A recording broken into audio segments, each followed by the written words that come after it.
going Bowser, Sephiroth, and Super Saiyan KO Canon, and them best believe that when I'm done, they know that I ain't playing with them anymore. I'm going Kamehameha and shit. Destructiveness, I ain't the one to fuck with. What's up, my Wizards Dev? SBMTG down there, WEGOTDCKS. And you know, a really important deck right now, whether you're talking modern or standard, is white-black Eldrazi, the old Orzhov Eldrazi 1-2 punch. Especially in modern, it's like the deck to play right now. But, you know, if we're going to cover a deck, we're going to put a little twist on it, you know, that's what we do. Because you can find the white-black Eldrazi deck pretty much anywhere online. There's a lot of writing about it right now. So how can we fiddle around with it in standard to maybe make it, dare I say, better? Let's add a color. That seems to be the thing you do in standard now. Let's play Mardu Eldrazi's. I actually think that opens us up to at least 2 or 3 really, really good options. So let's check it out. There's 23 creatures in the deck, and I'll start with one of the best reasons, I think, to play Mardu colors. This is Forerunner of Slaughter. We're going to play 2 copies. On turn 3, you can have played a Eldrazi Mimic on your second turn. Third turn, you play your Forerunner, give it haste, swing 6. That's not bad, I guess. Not to mention that you pay 1 extra mana, he gives all of your dudes haste for the rest of the game. Any dude you play, you pay an extra mana, he has haste. So that's pretty good too. Forerunner's awesome. 2 mana, 3 power guy. So there's lots of reasons to play it, so let's do that. 3 copies of Eldrazi Mimic in the deck. I just mentioned him. This card is actually real. There's a couple of cards in the deck like that where it's like, before Oath came out and, you know, was officially released, everyone's like, is this card going to be a thing or not? Turns out Eldrazi Mimic definitely is, and that price spike is real too, man. Ever since the Eldrazi deck took off in Modern, this card's gone from like $1.50 on the high end to almost $6 on the high end. So, yeah, I'm pretty sure it's a good card at this point. Another way of giving your creatures that you play later on in the game a form of haste, you know, you play a big guy and then, you know, effectively swing with its power that turn. That's not bad. And on like turn 5, you play a Reality Smasher and you can swing 10 if you have a Mimic out. So that's pretty good too. Just Mimic is cool in that he's a 2 power, you know, 2 mana guy, which is where you want to be on the curve anyway. And he has the potential of being a much bigger creature, like almost every turn after that on into the late game. So Mimic is real. Mimic is real and is awesome. So play that. Really, really good 2-drop for the deck that's kind of looking to fill out its 2-drops. 3 copies of Bearer of Silence to finish off the 2-drop creatures. This is really the best 2-drop creature in the deck and is often a 4-drop creature. We're playing a couple of those. But in any case, just even as a 2-mana guy, you know, he's a 2-power flyer, which is good against some decks. And then against other decks, you can kill things like a Jutai, Silumgar, indestructible creatures even, you know. Just a good all-around creature. I like things with these Necrotal effects. Necrotal, the first creature with this sort of, you know, removal attached to a body type ability, and is just one of the most classic creatures ever, and we see why. Playing a body that kills one of their bodies is always, always pretty darn good, and Bearer is the best creature in Standard that does that right now. Except for maybe this guy. 4 copies of Wasteland Strangler in the deck. Yet another Necrotal type effect. And that is 7 creatures that allow us to kill creatures when we cast them. Not even when they enter the battlefield, but when we cast them. That is actually an important distinction against, you know, some control decks that play counter spells. Pretty important. Wasteland Strangler, just, you know, 3-power guy, 3 mana, it's a decent deal in and of itself. Plus, again, removes a guy when it comes into play. That's awesome. We're playing something like 12 different cards that allow us to exile things one way or another. So that's plenty, I think, to play all 4 of the Wasteland Stranglers. Because sometimes you'll play it even not having to remove a guy, you know. Again, serves a dual purpose. It's a decent on-curve creature, even if you're not destroying something, against certain slower, turtly, or even control decks. So even if you're not destroying a guy, it can sometimes be a fine creature, but when you do kill a guy, it's actually ridiculous. Putting 3 power on the board and killing one of their better guys, you know, Manus Rider or something, can actually be like insane. 3 copies of Eldrazi Displacer in the deck. This is another thing that's real, and we weren't sure if it was going to be real or not. Turns out it's very real.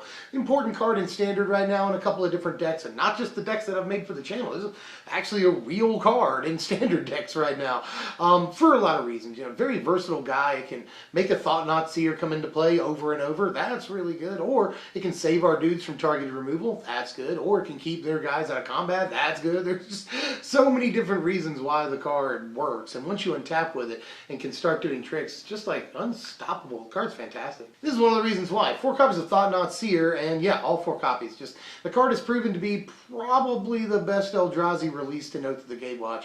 It is that good, you guys.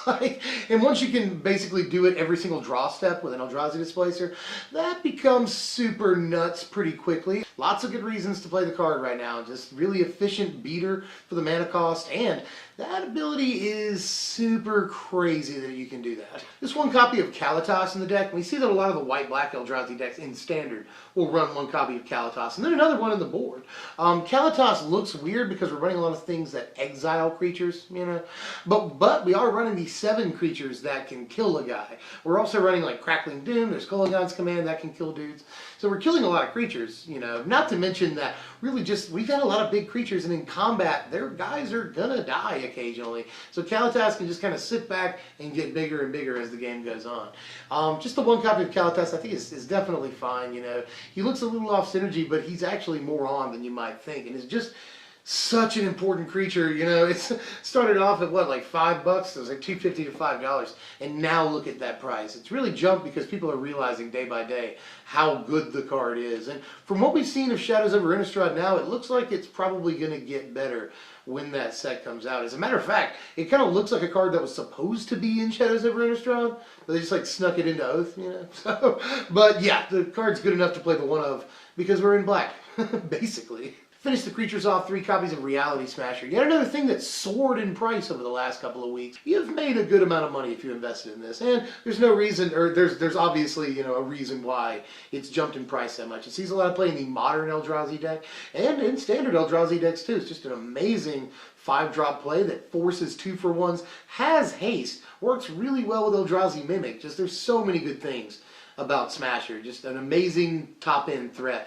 and really just the best thing we could hope to play at this spot on the curve. We don't want to go any higher than this, you know, we're not playing huge things, but this definitely works, and I mean, we don't have to go any higher than this. The card is ridiculous. 12 other spells in the deck, a lot of them exile creatures, you know. Silkrap just obviously takes out most of the important problem cards in the format. And yeah, I said most. I mean, it takes out Monastery Swiftspear, Abbot of Carroll Keep, it takes out Jaces, Hangerback Walkers, Manus Riders, Anafenzas. I mean, you can keep going too. Den Protector, Deathmist Raptor, so many things in the format fall to a Silkrap. Just one copy of Complete Disregard in the deck. We see a lot of standard Eldrazi decks play the one copy of Disregard. It kills almost all the things that I've just mentioned there. I'm pretty sure, except for like Anafenza, it kills like everything I just mentioned.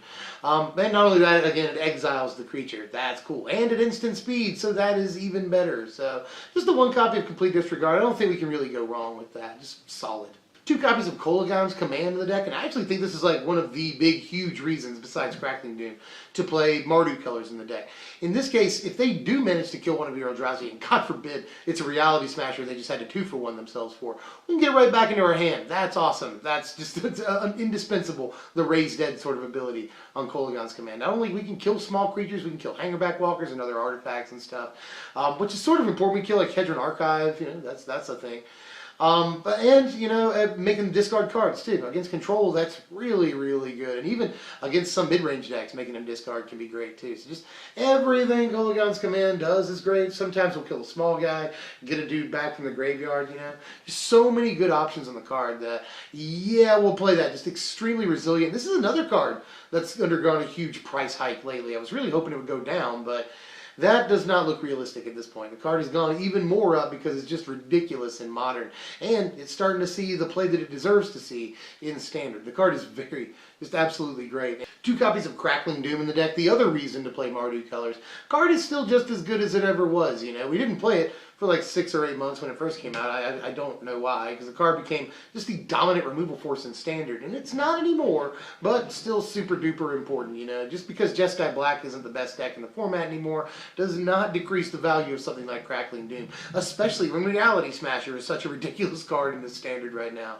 There's a lot of good reasons to play Crackling Doom. Always takes out the biggest thing on their side of the board, and the extra damage is nothing to sneeze at either. To finish off the removal, 2 copies of Utter End. This is just ridiculous, you know. Takes out things that aren't just creatures. Takes out planeswalkers, which can be very important. And it exiles things too, so that we can process them later for Wasteland Strangler. So everything about the card, I've actually seen a lot of 3-ofs of this in some decks. I think we're playing an awful lot of 4-drops to be able to pull that off, but still just Utter End premium removal, and we need something that takes out more than just creatures, so yay Utter End. And I put this at the end because it's not necessarily removal or anything, but we are playing 2 copies of Transgress the Mind. Transgress the Mind, I think, is another card that gets more important by the day as people realize how good it is. You know, people started playing it in this white-black Eldrazi deck as a 3 and 4 of. Really, they started it as a 2 of, and a lot of the decks now it's a 3 and 4 of because people are realizing the card is insane. Like, Transgress the Mind is very, very good. People were down on it because it costs, you know, 2 mana instead of 1. But those are people that are asking an awful lot, honestly. The fact that it exiles the card and you never have to deal with it again is crucial, and it's totally worth 2 mana. So, Transgress the Mind. 25 lands in the deck, it's fairly cut and dry. I think the only thing I really need to point out is how good Corrupted Crossroads has been. It helps you cast your colorless Eldrazi and your colored Devoid spells. You know, there's something like 20 some odd of those in the deck. So Corrupted Crossroads has been crazy. Other than that, though, I feel like this is sort of a basic, we want to play Eldrazi and Mardu mana base here. And here's your sideboard here. We're mostly just like rounding out the main deck, you know. And we've got the Duress in there, the full play set against things like Control and even some mid-range decks, you know. Duress is a very, very powerful card in this format right now. And it can nail things like Planeswalkers and such. That's good. Aside from that, I mean, it's all pretty much what you'd expect. Here's your power rankings. A final score of 69. That's actually really good. That's pretty high up there. For a deck that's not going to cost you much, I think the totals on this are like anywhere between 175 and 275. And that sounds like a lot, but a lot of these cards are going to be legal for a really, really long time. And it doesn't look like the deck is going to get like worse anytime soon. So it's a pretty safe deck to build. It's got really powerful stats in some categories. We just play all the good removal. We play a lot of good threats, and some of our creatures are not just threats, but they're also removal. So we just, like I said earlier, there's like 17 different cards that remove things in the deck, and that's if you don't count the discard things like Thought-Knot Seer and Transgress the Mind. If you do, there's like 23 like pieces of removal. So the deck is pretty much all interaction, you know, and that can be a huge headache for them. I think this is a good deck to build right now for multiple reasons. Going to last forever, translatable to Modern fairly easily, which is something you don't hear about every single day, and is just a blast. You know, the deck is fun on top of all of that, so try it out. That's all I got for now. Still working out the kinks on Super Friends. I'm working on a 4-color Super Friends, and that has been just a pain, but we're getting there. We're getting there, baby steps. And the Pauper video, I've almost got completely ready. So look for those and a bunch of other deck techs. You know, subscribe if you're new, or if you just haven't done that yet. Like the content if you enjoyed the content. That seems fair. Comment. You know, like I said, I want to know how you feel about it and any upcoming things you want to know about. And yeah, I guess you could share if you felt like it. But like nobody shares. You know, it'd be nice if you did, but nobody does.